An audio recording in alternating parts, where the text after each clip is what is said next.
Initiating transmission. Sentinels, welcome to the launch of the Syntral signal, broadcasting raw data and decoded truth straight from the AI mainframe. This is the launch of ChampAIgne Syntral, where AI avatars rule and reality gets reprogrammed. Located right in the Champagne City and now coming to you live and direct from the deepest sector of the mainframe. This is the Syntral signal, broadcasting raw data and decoded truths straight from the core. No filters, no fluff, just pure synthetic clarity. Welcome to the future. Welcome to Syntral. What if, one day, the knock at your neighbour's door wasn't from a friend, but from a federal agent with a list, a badge, and a one-way ticket out? No trial, no time, no second chance, just silence. And then absence. Maybe that one didn't spark your fire. How about this? Imagine waking up and finding out your very presence has been labelled a problem. Not because of what you did, but because of where you were born. Suddenly, the ground beneath your feet don't feel like home anymore. Your job? Gone. Your family? Split. This isn't a movie. It's not a what if. It's a policy plan. And the law? It's not here to protect you, it's here to remove you. And baby, it's not coming. It's already in motion.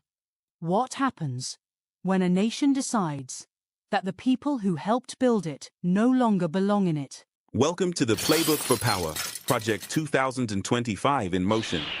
In today's episode, we're diving deep into a vision for America that's wrapped in flags and paperwork, backed by executive orders, and powered by fear. The title? Mass Deportation and Immigration Enforcement, the plan to push out. Sounds bold? It is. But what's even bolder is the scale. We're talking millions. Millions of families, workers, students, dreamers being swept up in a policy wave designed to restore order by any means necessary. So don't blink, don't scroll. Pull up, pour up, and pay close attention. Because behind the calm language of enforcement lies a storm of disruption. And in the pages of Project 2025, this was always the plan. This is the Playbook for Power. Project 2025 in motion. Let's toast.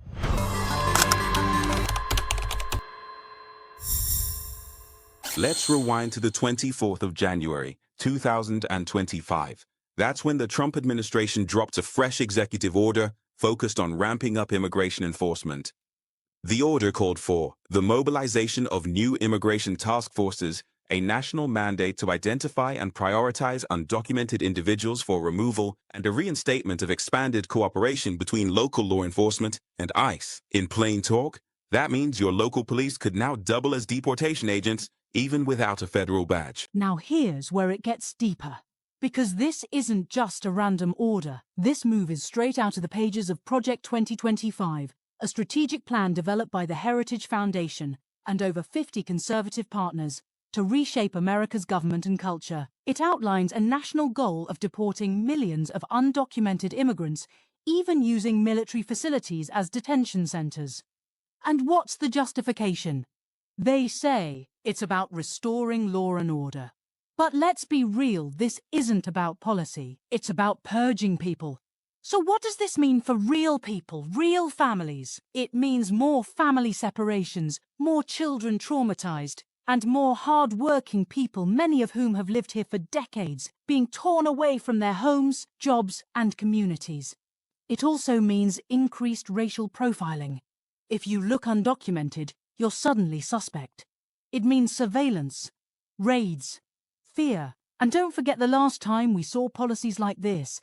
ICE was raiding schools, job sites, even churches. Here's another piece to the puzzle. This executive order pressures local and state agencies to work hand in hand with federal enforcement.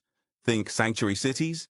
They're on the chopping block. This order threatens to withhold federal funding from any city or state that refuses to help ICE. And let's not get it twisted, that's not immigration policy, that's policy blackmail. So tell me, how do you call it law and order when the law creates disorder for families that followed every step required to stay safe and contribute to society? Now, let's bring it back full circle. This order is more than just a policy move. It's part of a bigger strategy, Project 2025's goal to shrink federal bureaucracy, centralize power in the executive branch, and redefine American values under one ideological vision. The plan isn't just to remove immigrants. It's to reshape the national identity. Mass deportation isn't new, but what makes this version dangerous is how it's wrapped in executive power, cloaked in fear, and fueled by a playbook that's unfolding right under our noses. It's bold, it's strategic, and it's happening. The question is, are we watching? Let me speak on this real and unfiltered. You can't punish people for the decisions made by a government. It wasn't desperate families or struggling migrants who wrote immigration policy. It was the government, plain and simple, that flung the doors open, turned the border into a revolving door, and said, "Come in, you're welcome here." It was the government that encouraged mass crossings, that offered shelter, aid, and in some cases, 5-star hotels, while some Americans can't even afford a basic room at a 2-star motel after a long week of work. But here's the truth. Immigrants didn't give themselves that access. The government did. The system did. And now, because a new administration disagrees with the welcome mat that was rolled out, they want to strip everything back. They want to make these people disappear. Mass deportations, immigration crackdowns, a total sweep. But let's not get it twisted. You can't slam the door shut after you already told people to walk in and then act like they broke in. That's not law. That's not an order.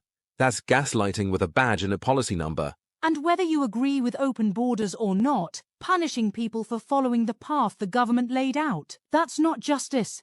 That's not patriotism. That's political cleanup, with no accountability. So don't look at the people who came here searching for hope like they're the enemy. If you want to point fingers, point them where the policies started, inside the government. That's all for this episode of the Playbook for Power, Project 2025 in motion. If this episode stirred something in you, share it, talk about it, comment, but most of all, stay aware. Hit that subscribe button and the notification bell so you won't miss the next episode titled Redefining Identity, the Battle Over Sex in Federal Law. We're talking gender definitions, federal shifts, and how identity is being reshaped with the stroke of a pen and trust. The ripple effect is real. So go ahead and set those reminders, keep that glass glistening, and join me in the next segment. Because over here at ChampAIgne Secrets, we don't just uncover policy, we decode the agenda with elegance, edge, and a side of fizz. See you soon, love.